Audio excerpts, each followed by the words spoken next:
When I wake up, I'm sure of only two things. First, this bed isn't mine, and second, I have absolutely no idea what happened last night. That's so cliche. At least the clues are all around me. Mostly empty bottles, sodden streamers, various bits of clothing, moist stains on the carpet. I think I went to a party. Is that red wine or is it blood? I don't even like parties. What if you had murdered somebody? Or worse, what if we got pregnant? I don't even like people. Are you sure that's what you said last night? What happened last night? I mean, it's all just such a blur. Cliche. Everything's fuzzy. Cliche. Call yourself a writer? There's too much pain in my head for any clear memories, except the noise of laughter. Oh my god, what is she wearing? Look at her thighs. Is she pregnant? I thought that she had tits. I guess it was just padding. I mean, I don't think I did anything too stupid.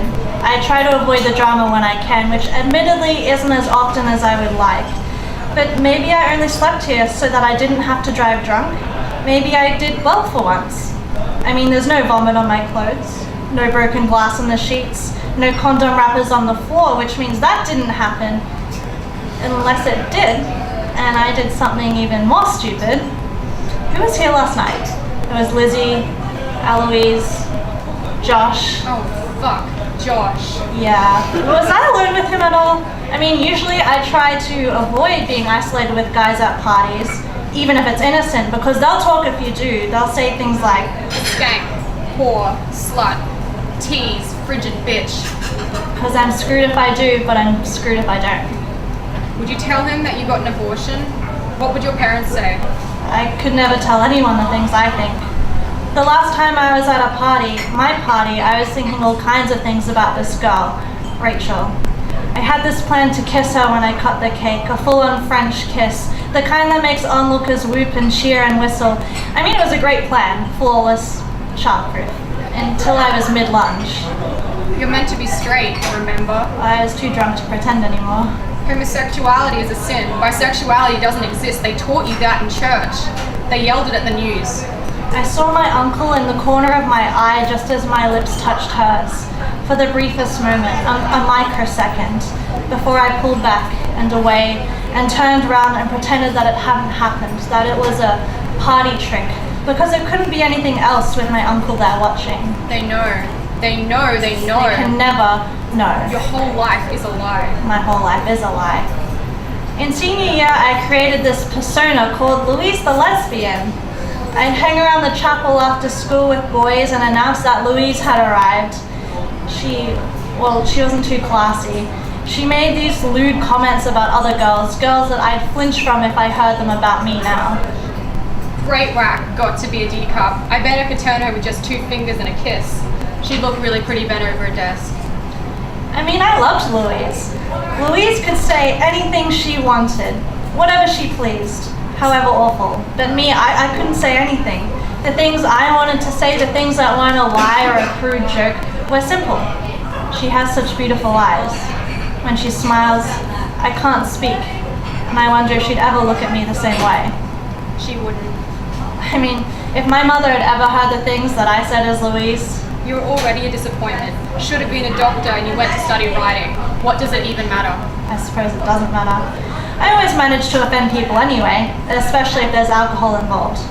There's this social dynamic to drinking, and if you get ostracized, well, you're not doing it properly.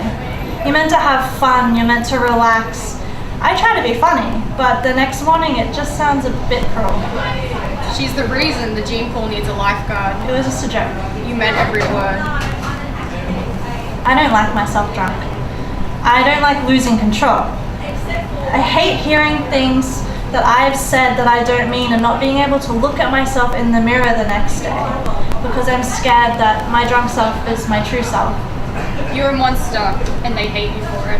Worse, they probably couldn't even care less because, I mean, hey, I take interactions way more seriously than other people. It matters more to me what they think. You don't want to know what they think. So when someone's about to tell me just that, I panic. So, hypothetically, we need to talk. Do you have a minute? I have to tell you something. Hypothetically, if I'm pregnant right now, I'm going to have to tell Josh one of those lines. It's not hypothetical, it's real. And you'll just say it in the worst possible way. We need to talk about our unborn child. Do you have a minute? I'm probably going to get an abortion. I don't have to tell you how much I regret ever meeting you. I'll be nice though. I'll say, look, Josh, it's not you, it's me. The only things we had in common was loneliness and half a bottle of liquor. That bottle is the only thing that will ever love you. Who's going to remember you when you're gone? That's not quite fair, because I slept here, maybe with Josh, instead of driving home after that liquor though. The one good decision I did make. I mean, the one time I did drive drunk, I had this vision whenever a car passed me. I imagined it veering sharply towards me, into me, and I imagined that impact, then the roll, and the roll, and the roll, and the tearing metal, the blood in my mouth, the relief, and the regret. It was your fault. It made me wonder what I'd leave behind. A body of unpublished work, an unopened pregnancy test, the pallid memories of strangers in a crowded room. It just all makes me feel so Pathetic, nervous, stupid, vapid, dull, worthless. anxious. It makes me anxious.